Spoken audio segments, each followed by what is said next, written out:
The forest clearing burned with the blue light of plasma fire. Trees crackled as bolts of energy cut them down, their trunks glowing orange before splitting apart with a crash. Smoke rose in choking plumes, carrying the bitter stench of scorched earth and alien blood. Adnan Malik hurled himself behind the jagged stump of a fallen log. His chest heaved. Every heartbeat sounded like a drum inside his skull. Sweat ran down his neck, hot even in the cool alien night. The Catharans were closing in. Their battle cries rang sharp and guttural, echoing across the trees. Metallic boots stomped against soil, heavy as iron, relentless. Adnan had been a soldier once, back on Earth, a grunt, a man with a rifle and nothing but orders to guide him. He had survived 3 deployments and 2 wounds, but the war had left him hollow. That was years ago. Now he was just a colonist, trying to build a quieter life on a young settlement called Dawnspire, deep in a system that most Earth officials hadn't even bothered to memorize. But tonight, peace was a lie. Adnan risked a glance over the log. Through the haze, he spotted movement, 2 small figures cowering beneath an overturned hover cart. Their skin shimmered faintly, like moonlight reflected on water. Children not human, alien, fragile. For a moment, his mind refused to accept it. They couldn't be here, not in this chaos, not with the Catharans prowling like wolves. But they were real, 2 terrified little ones pressed together, trembling under the smoking cart. Adnan's stomach tightened. The Catharans hadn't noticed them yet. They were too busy ransacking the wreckage of a transport vessel that had gone down in the clearing. Sparks leapt from twisted metal. Cries of the dying still carried weakly from the smoke. Adnan knew he had seconds, maybe less. He pushed off the log and ran. Plasma fire scorched the ground at his heels as he darted across the clearing. A bolt hissed past his face, close enough that his skin prickled with the heat. He dove low, rolling through ash and dirt until he reached the hover cart. The older child, no more than 8 maybe, if judged by human years, stared up at him with enormous golden eyes. Her little companion clung to her side, shaking so badly it looked like her bones might rattle apart. "Stay quiet," Adnan whispered, his voice raw. The girl blinked at him, then slowly she nodded. Adnan slid his arms beneath their small frames and lifted. They weighed far less than he expected, light, almost delicate, like carrying bundles of hollow wood. He staggered upright, clutched them tight to his chest, and bolted toward the dark tree line. Shouts erupted behind him. The Catharans had seen. Bolts tore through the air, slicing branches apart as he ducked into the forest. Bark exploded in splinters. Leaves burned with chemical fire. He didn't look back. Branches whipped his face, tore his clothes, raked his skin. The children clung harder, their thin fingers digging into his shirt with desperate strength.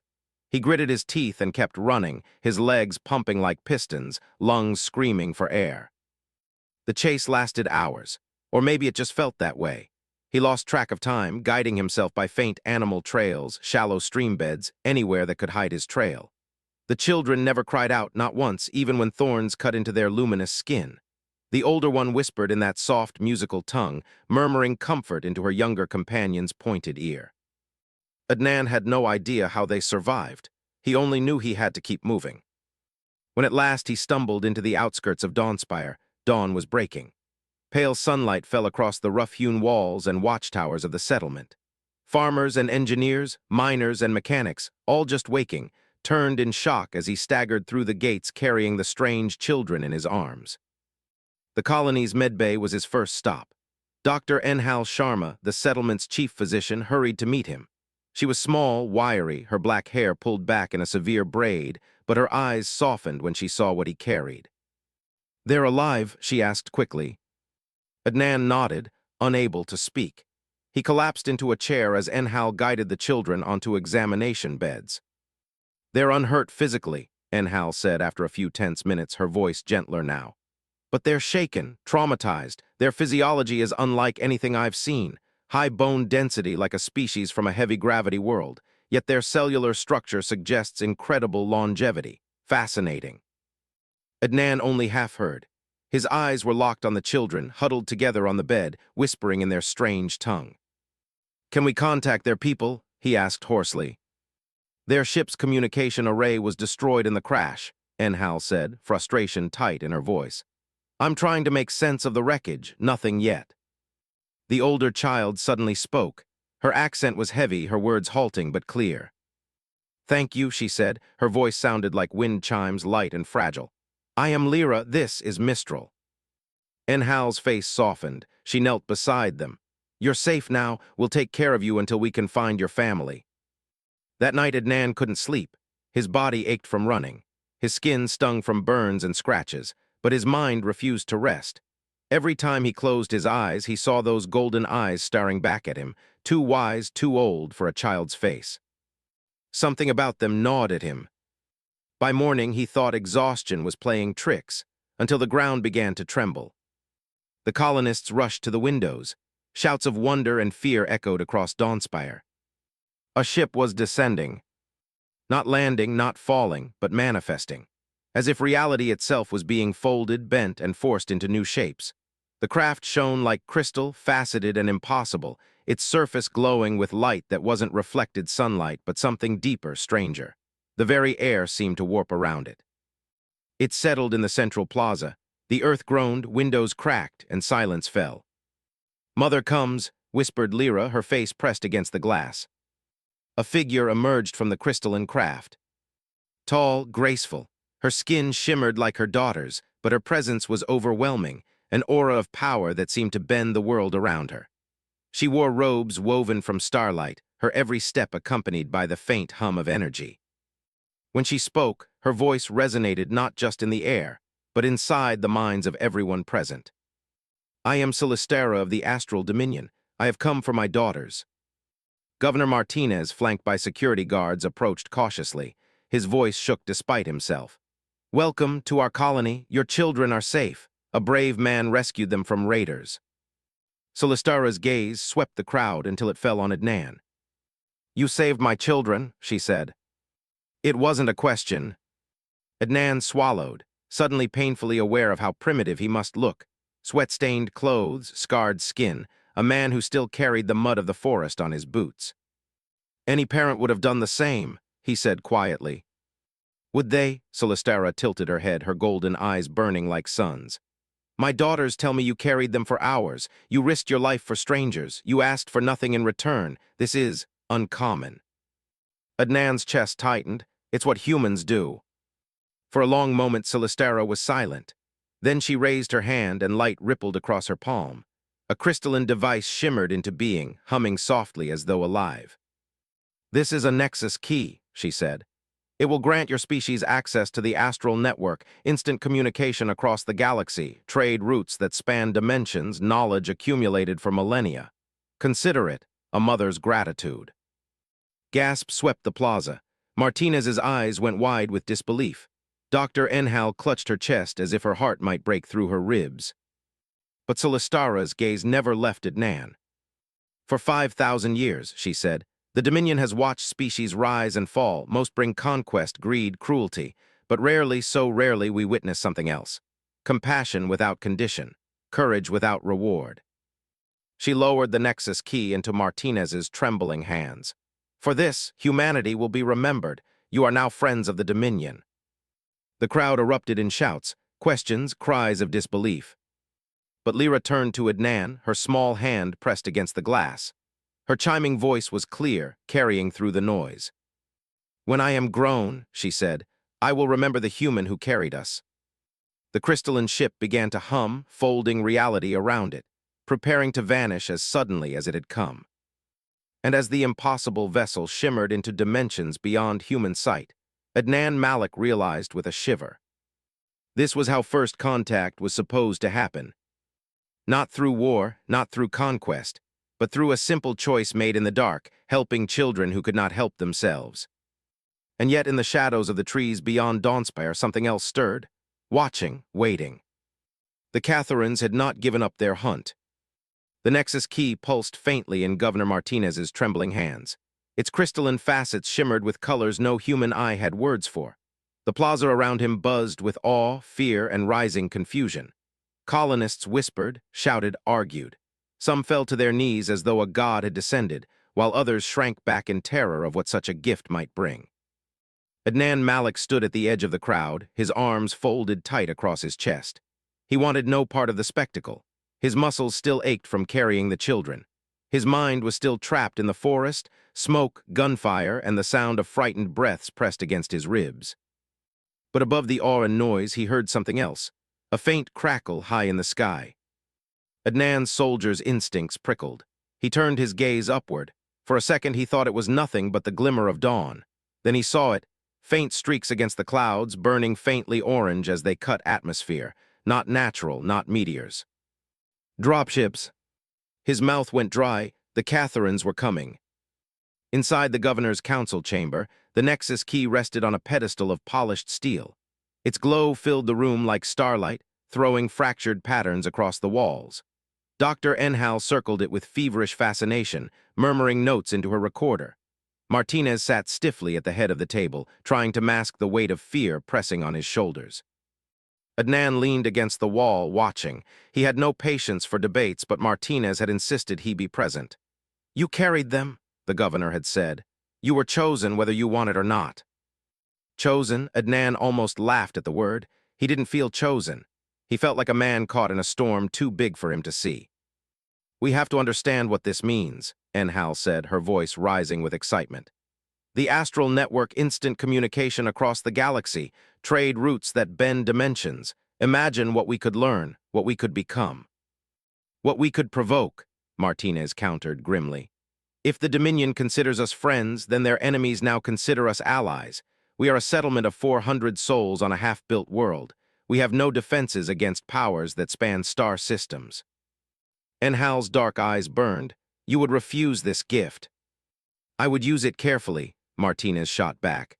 "The wrong step could doom not just Dawnspire, but all of Earth." Adnan pushed off the wall.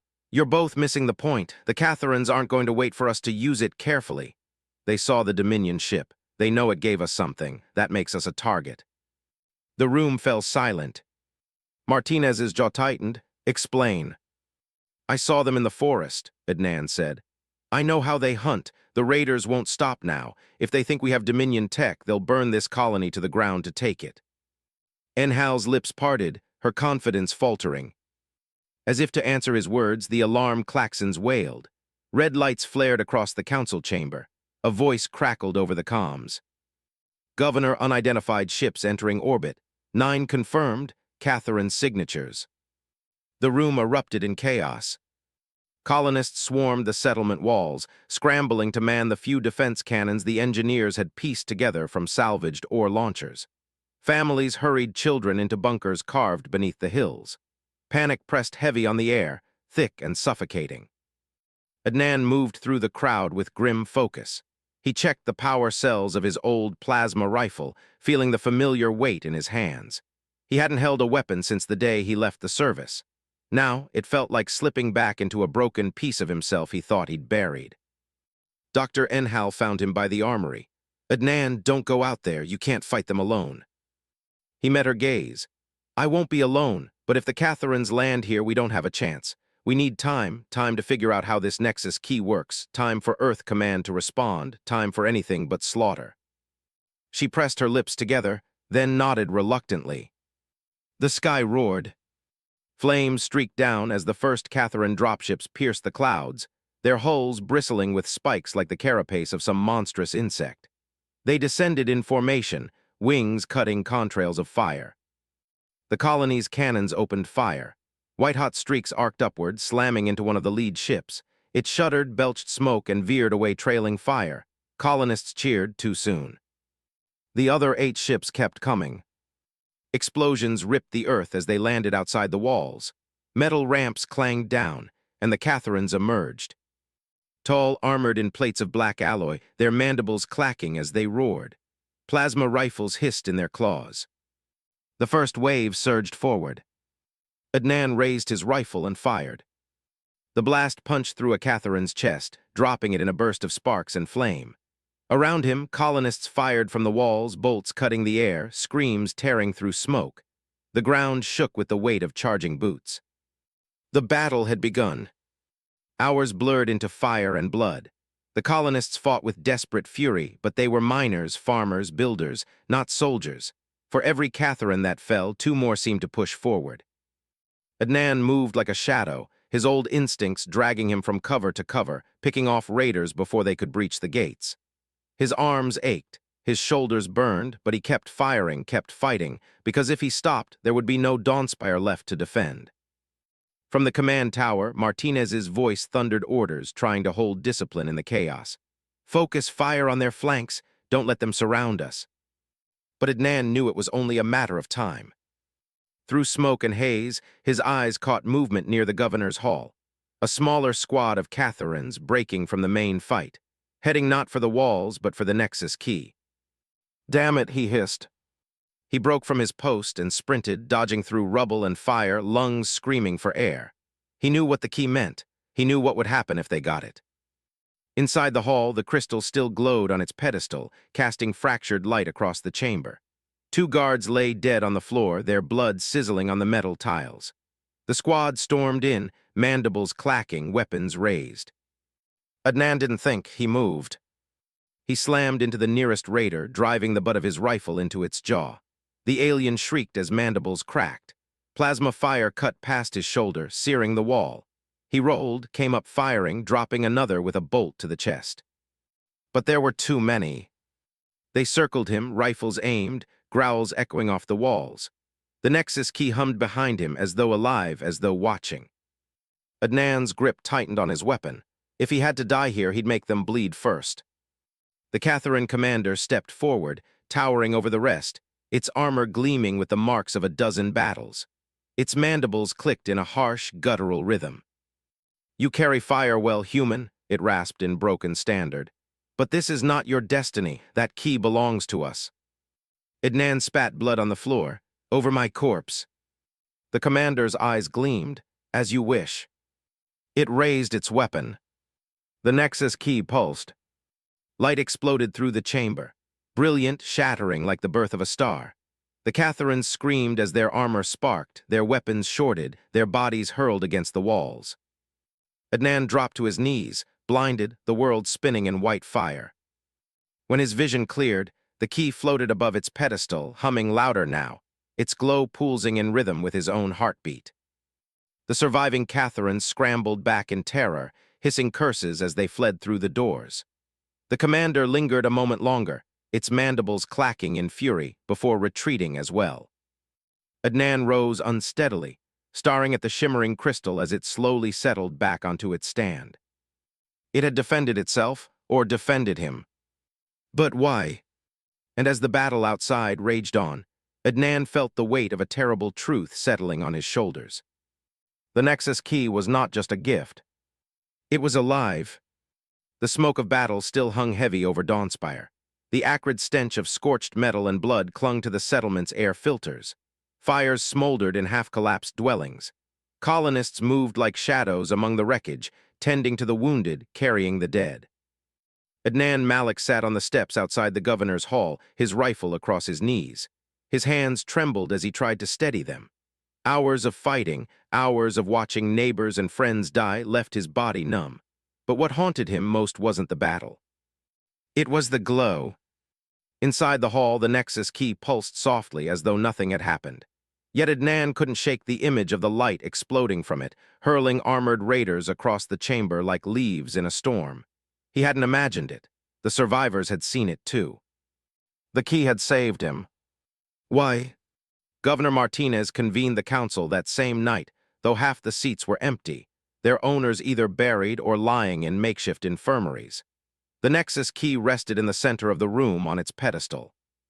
"We cannot keep it here," Martinez said, his voice ragged but firm. "The Catharans will return with greater numbers. They know what it can do now, and if they want it badly enough, they will burn this colony until there is nothing left but ash." Enhal shook her head violently. Her braids swung as she leaned forward over the table. "You don't understand. This is more than a weapon. It's a doorway. I ran scans. The energy it released during the battle wasn't just discharge. It was controlled, directed. It responded." "To him," one of the engineers muttered, nodding toward Adnan. The room turned. Dozens of eyes pinned him in place. Adnan shifted uncomfortably. "I didn't do anything. It just happened." "That's exactly the point," Enhal said. "It reacted to you, not the governor, not me, not anyone else, you." A heavy silence followed. Martinez rubbed his temples, looking older than his years. So what are you suggesting, Doctor, that this thing chose him? Enhal's gaze never left Adnan. Yes. Adnan's stomach twisted. He wanted to argue, to laugh, to deny it outright, but deep down he knew, he had felt it. The way the key's hum matched his heartbeat, the way its light seemed to move through his skin like a second pulse. It had chosen. Martinez broke the silence. Then we have no time. We must send word to Earth Command immediately. They need to know what we're dealing with. Communications are down, Enhal reminded. The Catharines disabled half our relays before we drove them off. Then fix them, Martinez snapped. I'm trying, she said coldly. Adnan rose from his chair. Governor, even if Earth hears us, they won't believe. They'll think it's panic talk from the frontier. Martinez's eyes hardened. Then we'll make them believe. If the Astral Dominion gave us this Nexus key, then humanity has a chance to rise, but only if we survive the week. That night, Adnan dreamed. He was standing in a vast chamber of light. Crystalline walls stretched upward into infinity, refracting stars, and in the center, floating like a heart, pulsed the Nexus key. Its voice was not a sound, but a vibration that filled his bones. Bearer. Adnan staggered, his own voice cracking. What are you? Network memory, gate. For 5,000 years I have carried the will of the Dominion. I connect worlds, bind species, preserve knowledge, but I am not without choice. Why me? His voice broke. I'm no one. You carried the innocent when you could have fled. You risked your life for strangers, compassion without calculation. This is rare among the stars. That is why I chose you. Adnan's chest ached. I'm not a leader, I'm not a savior, I'm just human. The key finished, and that is enough. The chamber rippled, fatting. Adnan woke with a start, his body slick with sweat. The key still pulsed quietly in the governor's hall, as though mocking him. By dawn, the Catharines were not the only threat. Scouts reported unidentified ships on the far side of the system. Not Catharine design, but something sleeker, older. They stayed at distance, watching. Whispers spread among the colonists. Other factions had learned of the gift. The Dominion's declaration of friendship had made Dawnspire a beacon and a prize. Adnan found himself standing beside Enhal at the settlement's edge, staring at the faint glimmer of orbiting vessels through magnification scopes. They're waiting, he said. Enhal's brow furrowed. For what? For us to weaken, for the Catharines to soften us up, then they'll move in. Enhal exhaled shakily. We're ants squabbling over a jewel in the dirt, and the galaxy is the boot waiting to crush us. Adnan glanced at her. You sound afraid. I am, she didn't deny it, but fear can drive us forward if we're smart. They stood in silence for a long moment, the hum of the colony's damaged shields buzzing faintly around them. Adnan, Enhal said quietly, what did you see when the key lit up?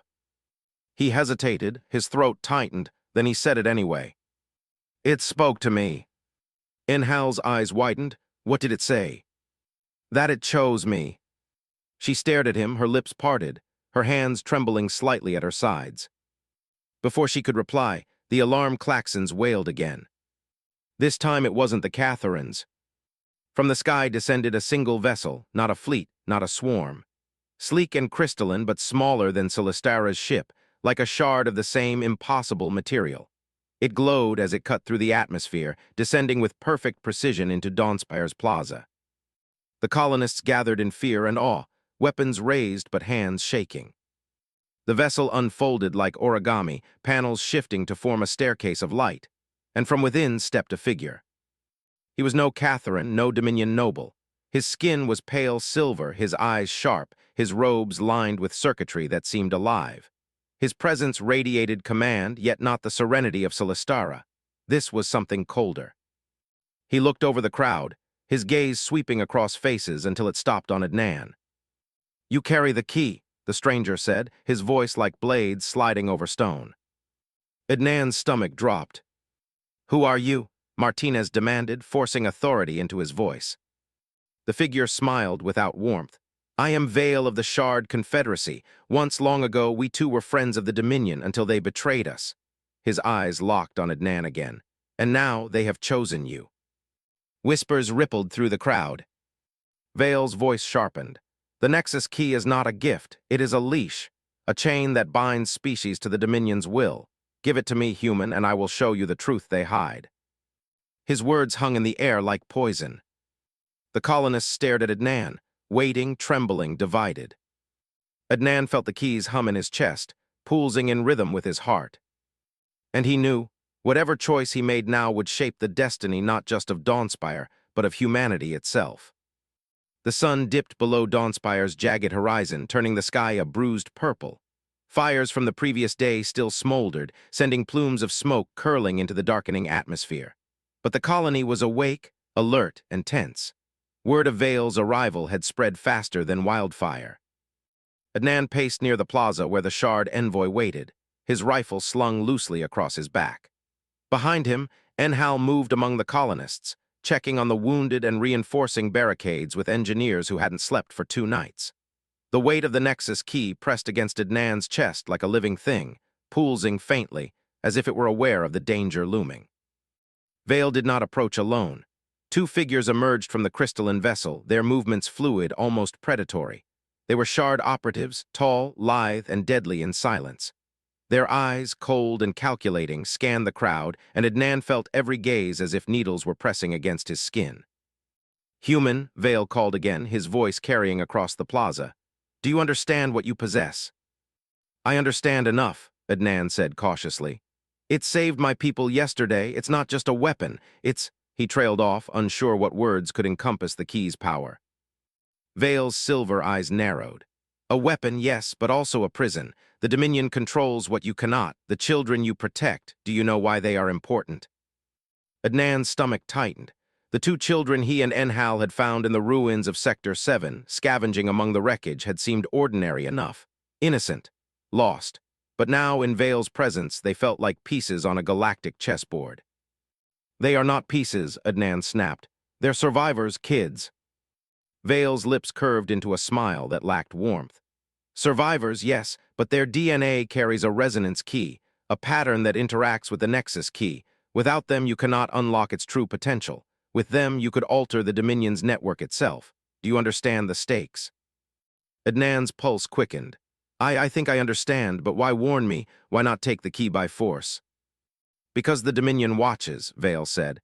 "They cannot risk a failure of control. They left the key with you intentionally, and now they will punish you for it. The children, the key, your colony, all of it is bait." Enhal's hand found Adnan's shoulder. Her eyes were wide, reflecting both fear and determination. "We can't let them manipulate us. We have to trust each other, all of us, if we're going to survive." Adnan nodded, swallowing hard. Trust. The concept seemed almost foreign on a world built from suspicion and survival, yet the key's hum reassured him, steady, persistent, like a heartbeat demanding courage. As night fell, the Shard envoy withdrew to their vessel. Vale's eyes lingered on Adnan, almost daring him to act. Inside the governor's hall, the council convened again. Maps, star charts, and sensor readings littered the table. Every route, every potential landing zone, and every supply line was discussed in detail. But the reality was grim. The colony was isolated. The Catharans were regrouping for a second strike. The Confederacy was watching, and the Dominion's presence was invisible but ever-present. Martinez leaned back in his chair, rubbing his forehead. "We're outnumbered, outgunned, and outclassed, but we have one advantage, the key, if we can harness it properly." Adnan's voice cut through the tension. "We don't just have to harness it, we have to understand it. It chose me, and it responds to the children." Enhal nodded. "Exactly. We can't fight them on their terms, we have to change the rules." "But how?" Martinez asked. "It's a machine from a civilization older than ours. We're tinkers at best, children at play compared to the Dominion's architects." Adnan's mind drifted back to the dream, the key's voice in his bones. Compassion without calculation. Perhaps that was the answer. Not brute force, not clever engineering alone, but human ingenuity paired with heart, a willingness to act where logic falters. Hours later, Adnan led a small team, including Enhal and the 2 children, through the outer sectors of the colony. They were moving toward the old relay tower, a structure partially destroyed in the Catharan attack, now a perfect laboratory for experimentation. The children, Mara and Eli, clung to each other, whispering questions and fears. They were frightened, yes, but also brave in a way that struck Adnan profoundly. Their resilience, their innocent courage, was part of what made the key respond. "Do you think it's safe?" Mara asked, her small hand brushing against the pulsing key. Adnan smiled faintly. "Safe isn't a word we use anymore, but you'll be okay, I promise." Eli's eyes were wide, scanning the shadows around them. "They're still out there, right?" "They are," Adnan admitted, "but we'll be smarter, faster, and together." Inside the relay tower, the team set to work. Broken circuits were patched, damaged conduits rerouted. Adnan and Enhal guided Mara and Eli in synchronizing with the key's resonance. The children's touch seemed to calm the pulsing light, the hum of the key smoothing into a melodic rhythm. Then the unexpected happened. A surge of energy shot from the key, washing over the team. Panels of the tower lit up with data streams, star charts, and schematics. Images of distant worlds, civilizations, and technologies unknown to humanity appeared and vanished in rapid succession. Adnan stumbled back. What is happening?" The key's hum became a voice once more, this time sharper, urgent. "The children are catalysts. The network awakens. But beware, the Shard and the Dominion will not wait. Their spies are everywhere. Only together can you survive the awakening." The words were clear, yet they carried weight beyond comprehension. Enhal glanced at the children, then at Adnan. "They're not just part of it, they are the part. If we fail, the Nexus key could fall into the wrong hands and everything dies. Entire colonies, entire species gone." Adnan clenched his fists. He had been through war, seen the galaxy's cruelty, but this was bigger than he could have imagined. A sudden tremor shook the tower. Dust fell from the ceiling. The key's glow intensified, as if sensing imminent danger. "Incoming," a scout called from the window. "Catherine ships, they've found us." Adnan's heart leapt. They're not waiting for dawn. From the darkened sky, streaks of energy beams fired toward the tower, shattering reinforced glass and igniting the ground below. The children screamed as the team dove for cover. Enhal shouted, "Protect the key." Adnan grabbed Mara and Eli, shielding them as another blast tore through the floor nearby. Sparks rained like fireflies, and the walls began to crack under the onslaught. The key pulsed violently, its glow bright enough to cast long, flickering shadows against the walls. Then, in a moment of clarity, Adnan understood. The key wasn't just a tool. It was alive in its own way, responding to trust, courage, and connection. He looked at the children. "Now," he said, "focus together, trust me." The hum rose to a crescendo. A wave of radiant energy swept outward, repelling the attackers. The beams from the Catherine ships fizzled against an invisible shield, forcing them to retreat, stunned and unprepared for the human-driven power before them. Silence followed the assault, broken only by the key's gentle pulsing. The tower had survived. The children were safe, for now. But Vale's voice echoed in Adnan's mind, cold and unforgiving. The Nexus key is a chain. The Confederacy watches, the Dominion waits, and the Catherines will not be denied.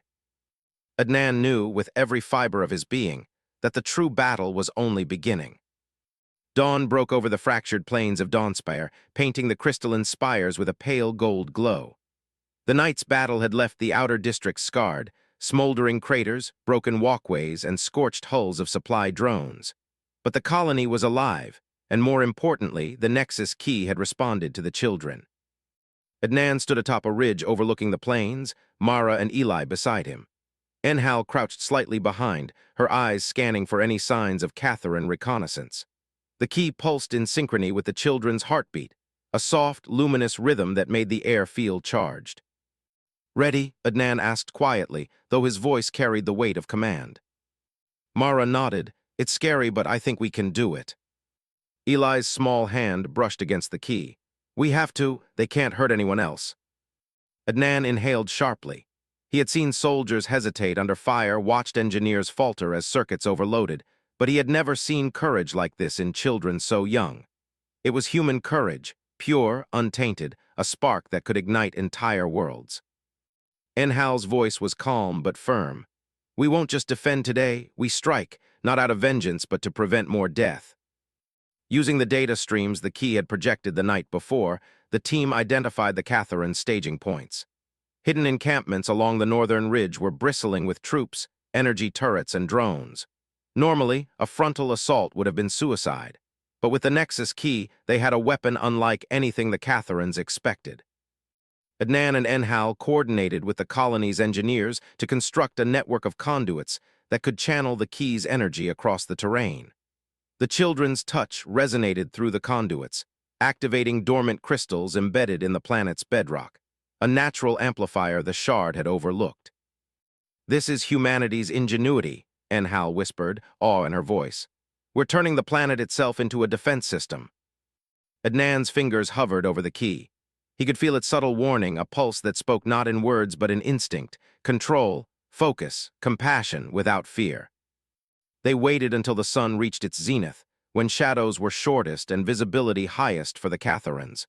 Then, with a quiet word, Adnan activated the network.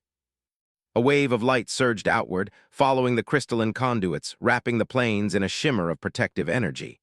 Turrets sputtered and short-circuited. Drones fell from the sky, their propulsion systems fried. Soldiers stumbled, blinded and disoriented.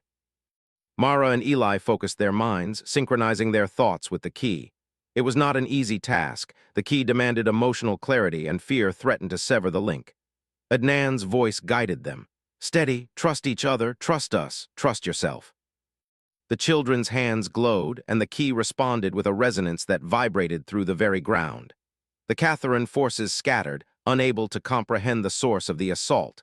Their communications were jammed, their formations broken. Humanity had struck first, and with elegance rather than brutality. But victory, even momentary, always carried shadows. Inside the colony's command hub, Martinez studied the feedback from sensors. "They're stunned. We've disrupted their supply lines for at least 3 days, maybe more." He looked at Adnan and Enhal. "This is impressive, almost too impressive." Enhal's brows furrowed. "What do you mean?" Martinez tapped the screen.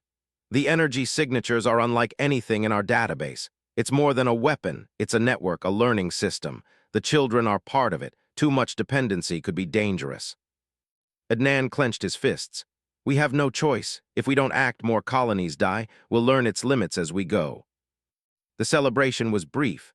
Alarms rang again, shrill and urgent. Vale's voice resonated across the colony's comm channels, cold and precise. "Human," he said, "do you understand the consequences of your actions? The Confederacy has taken notice. The Dominion will respond. You cannot hide behind this planet forever." Adnan replied evenly, though anger burned inside him.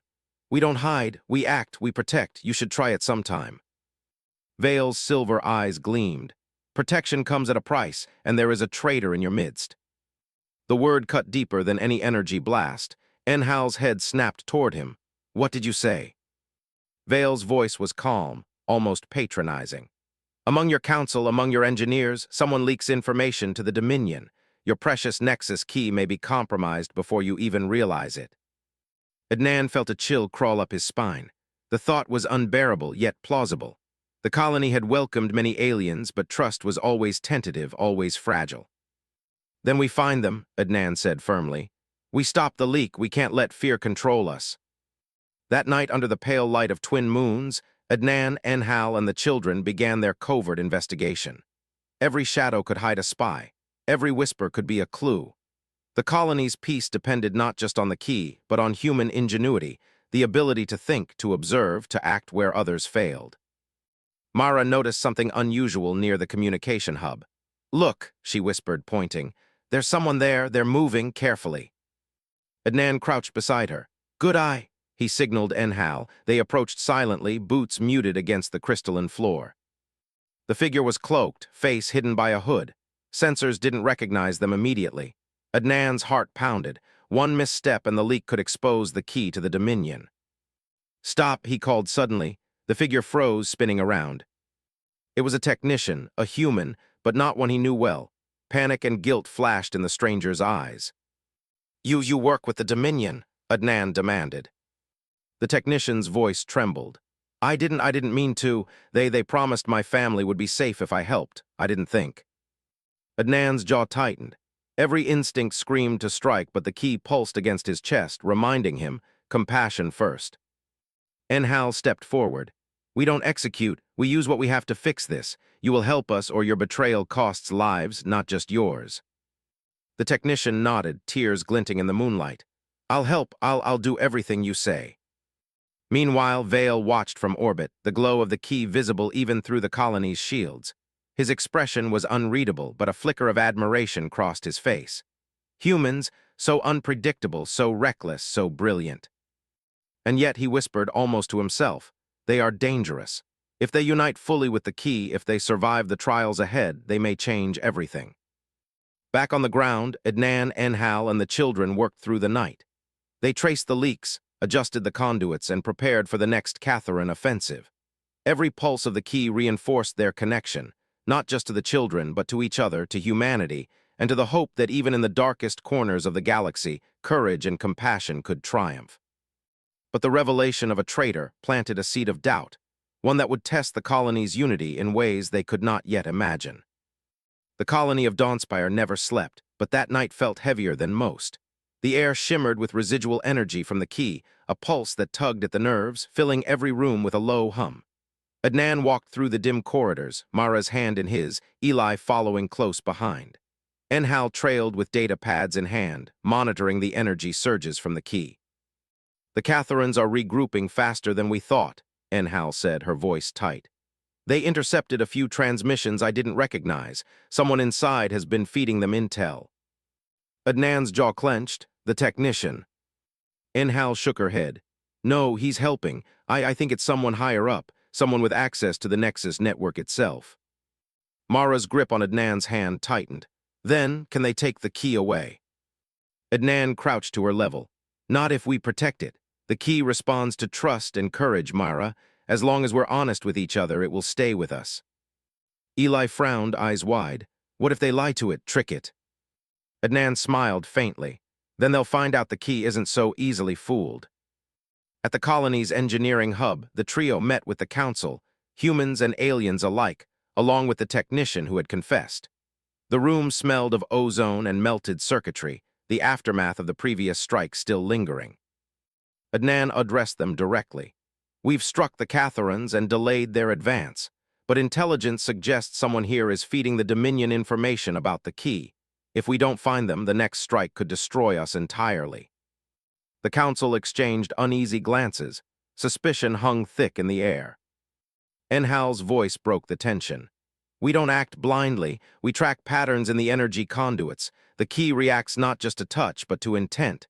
We can trace emotional resonance through the network. Whoever has been betraying us will leave a signature. Adnan nodded. Then let's find them tonight. While the council prepared, the children sat before the key in the central chamber. The crystal's light bathed their faces, reflecting in their eyes like distant stars. Mara spoke first. I feel like it's trying to tell me something. Eli nodded. It's memories, not ours, old memories. The key pulsed brighter. Adnan crouched beside them. Memories, what kind? Mara hesitated. Of another place, another time, people being taken, a ship crashing, and a man telling me to protect it. Eli shivered. I see the same, like a dream, but it feels real. Enhal studied the key. These memories, if they belong to the Nexus, they could explain why it chose these two children. They might be the key's linked to humanity's past involvement in this galaxy. Perhaps the children aren't just ordinary humans. They carry a resonance that was always meant to guide this tool. Adnan's mind raced. You mean they were chosen before they were even born? Enhal nodded slowly. It's possible, and if the Dominion or the Catherines knew, that could be why the traitor has emerged. They may know the children hold the secret to the key's full potential. Suddenly, the energy conduits flared violently. Red alarms blared across the hub. Sensors picked up unauthorized access to the key's network. Adnan shouted, "They're here." The traitor revealed themselves, a council member, one of the aliens who had publicly opposed the human-led strike force. Vale's warning had been correct. The betrayal came from within. They activated a concealed console, attempting to sever the children's connection to the key. Mara and Eli screamed as the light dimmed, the key shuddering in response to the attack. Adnan lunged, grabbing the council member. Stop. The traitor smirked. You're too late, human. The Dominion knows everything now. You've sealed your fate. Enhal interfaced with the network frantically, rerouting conduits to stabilize the key. Adnan, you need to protect the children, emotionally, physically, everything. The key will respond to them if they believe in themselves. Mara clenched Eli's hand. We can do this, she whispered. Eli nodded, tears streaking his cheeks. We have to. The key pulsed in response to their determination. A surge of energy erupted, enveloping the chamber in blinding light. The traitor was thrown back, shielded only partially from the wave. The conduits shimmered, then realigned, the energy stabilizing around the children. Adnan exhaled heavily. Is it safe? Enhal shook her head slowly. For now, but they've tasted the key's power, and now the Dominion knows how to reach it. The next strike will not be gentle. As the adrenaline faded, the children's visions intensified. Mara saw a map of stars, coordinates leading far beyond the known galaxy. Eli saw something older, a structure hidden in the depths of a dead planet, glowing faintly. They're showing us the origin, Mara said softly, where the key came from. Eli's eyes widened, and what we have to do next. Adnan realized then that the key wasn't just a weapon. It was a guide, a living artifact designed to teach, to reveal, and to unite. Humanity, with all its flaws and ingenuity, was the key to understanding it. Enhal's voice was grave. If we follow these visions, we may finally uncover the truth behind the Nexus, but the Dominion will not let us go unchallenged. They'll send everything they have. Adnan nodded. Then we prepare. We strike first this time, but strategically, not just to defend, but to learn. The following morning, a fleet of Dominion ships appeared on the horizon. Unlike the Catharines, these vessels were larger, heavily armed, and coordinated with precise efficiency. Vale's fleet was close behind, a silent observer. Adnan activated the key. The children placed their hands on its surface, the energy flowing through them like a heartbeat. It responded with a resonance stronger than ever, pulsing outward to the colony and beyond. The Dominion ships faltered, scanning for the source. Mara's voice trembled but was firm. We can do this. Eli nodded. We have to, for everyone. The key pulsed brighter, a wave of light that expanded into space. It wasn't just a weapon anymore, it was a signal. A declaration of human resilience and compassion. Ships stalled, communications jammed, and for a moment the Dominion had no idea how to counter it. But from the deepest reaches of the fleet, a single figure observed. Unlike the others, this one was not panicked. Instead, they smiled faintly, eyes gleaming with recognition. You've awakened them, the figure whispered, and now the real test begins. The sky above Dawnspire burned with streaks of energy as the Dominion fleet advanced. Their ships glimmered like shards of black glass against the alien sun, engines pulsating with lethal precision. On the colony's surface, humans and aliens alike braced for the onslaught, but Adnan knew this was not a battle they could fight with weapons alone. He knelt beside Mara and Eli as they stood before the key, hands trembling but determined. The artifact pulsed with anticipation, sensing their combined resolve. Remember, Adnan said, voice low but firm. It's not just power, it's guidance. Trust each other, trust yourselves, trust humanity. Mara swallowed and nodded. Eli's hand tightened around hers. Together they placed their palms on the key's crystalline surface. Light exploded outward in a wave that rippled through the colony. The energy wasn't destructive, it was alive, almost sentient. Buildings shivered but did not collapse, machinery hummed with newfound precision. The key was revealing its full potential. Enhal monitored the energy conduits, eyes wide in disbelief. The resonance, it's rewriting structural matrices.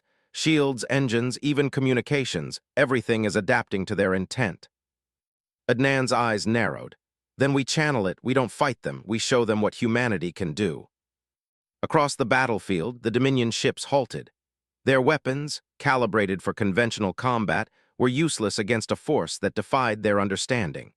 Sensors went haywire as the key's energy washed over them, revealing weaknesses in their formation and network. In the midst of the fleet, the mysterious figure from Part 6 observed. Tall, angular, and cloaked in shadow, they regarded the children with a mixture of awe and calculation. They have awakened the key, the figure murmured. Not as a weapon, but as a bridge we thought lost to time. The Dominion commander, a sleek serpentine alien named Thrin, growled in frustration. Shields failing, systems unresponsive, what sorcery is this? Vale's fleet, allied with Dawnspire, pressed forward cautiously. Adnan, she spoke over comms. They're immobilized, the children, whatever they've done, it's holding the Dominion in place. Adnan exhaled sharply. Good, now we show them the strength of unity. The Key's visions intensified for Mara and Eli. Stars shifted, forming pathways through uncharted sectors.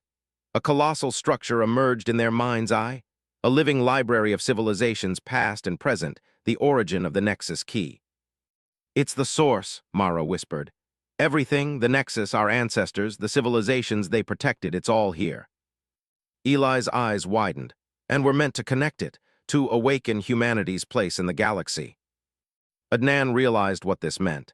The Key doesn't just defend us, it integrates human ingenuity, creativity, and compassion into the fabric of the universe. That's why they can't destroy it. That's why it chose these two children. The Key's energy surged outward, forming a lattice of light that extended from Dawnspire into space, encompassing both the Dominion and Veil's fleets. The strange observers' silhouettes shimmered as they stepped forward, revealing themselves as the original architect of the Nexus Key, a being of pure energy and knowledge. You have awakened what was once dormant, the figure spoke, voice like chimes in a windstorm. The Nexus Key was never merely a weapon. It is the embodiment of every civilization that dared to trust the unknown. Humanity, your species, will now decide whether to wield it for creation or destruction. Adnan's heart pounded. We choose creation, compassion, unity. Mara and Eli's hands glowed, the Key responding, sending pulses of energy into the Dominion fleet. Ships trembled, then fell silent. Crew systems shut down, not dead, but immobilized. They floated helplessly, confronted by something beyond comprehension. Thrin hissed, "Impossible, they're controlling everything." Eli looked up at the children's vision. "We don't have to fight them, we just show them." The Key projected holographic scenes of humanity's history. Moments of triumph, sacrifice, ingenuity, and compassion. Families rebuilding after war, explorers venturing into the void, engineers creating wonders from nothing. Even the Dominion soldiers could see it, visions of a species that, though flawed, was capable of unity and ingenuity unlike anything in their memory. The mysterious figure nodded approvingly. You've passed the first trial. You've awakened the Nexus, not with destruction, but with understanding. You've taught a universal lesson. Power belongs to those who use it wisely. Thrin's posture faltered. The Dominion command crew blinked, awed and terrified by the revelation. Their aggression subsided, replaced by confusion and curiosity. Adnan turned to Mara and Eli. This is it. Humanity doesn't just fight, it creates, it inspires. That's our power. Mara smiled through tears. And the Key, it's ours to protect, always. Eli grinned, and maybe to teach others. The Key pulsed one final time, sending a resonant wave through the galaxy. Systems, structures, even minds began to harmonize with its energy. Alien worlds that had known fear and war now felt a tentative hope. Veil approached Adnan as the energy stabilized. You've changed everything. The Dominion, they're not defeated, but maybe they've learned, or at least they can learn. Adnan shook his head. We haven't won yet, but we've shifted the balance. The Key has shown us that trust, courage, and ingenuity can create change where weapons cannot. The mysterious figure's form began to dissolve, merging with the Key's radiant lattice. Their final words echoed. Guard the Nexus, teach, unite. Humanity is now its keeper, and the galaxy shall watch as it rises. As night fell on Dawnspire, Mara and Eli sat side by side before the Key, exhausted but exhilarated. The colony's inhabitants emerged from shelters, their faces illuminated by the Key's glow. Did we really do it? Mara asked softly. Adnan rested a hand on her shoulder. Yes, you did it, both of you. Humanity, all of us, took a step that no one thought possible. Eli looked up at the stars. And this is just the beginning, isn't it? Adnan smiled faintly, eyes reflecting the Key's radiance. Yes, the Nexus has awakened humanity's potential, but the galaxy is vast and there are challenges yet to come. We've shown what we can do when we trust, when we create, when we rise above fear. That lesson will carry us forward. The Key's light pulsed gently, as if acknowledging their words, as if promising that humanity's place in the cosmos had finally begun. And in the far reaches, the Dominion, for all their pride and aggression, now understood the simple truth. Power without understanding is empty. Compassion, ingenuity, and trust, that is the true weapon humanity wielded. Mara leaned against Eli, both exhausted but triumphant. Adnan watched them, knowing that these two lost children had not only changed humanity's destiny, but had reminded the galaxy of a truth too long forgotten, that hope, courage, and heart could move even the stars themselves. The Nexus key had awakened, humanity had risen, and the galaxy would never be the same again.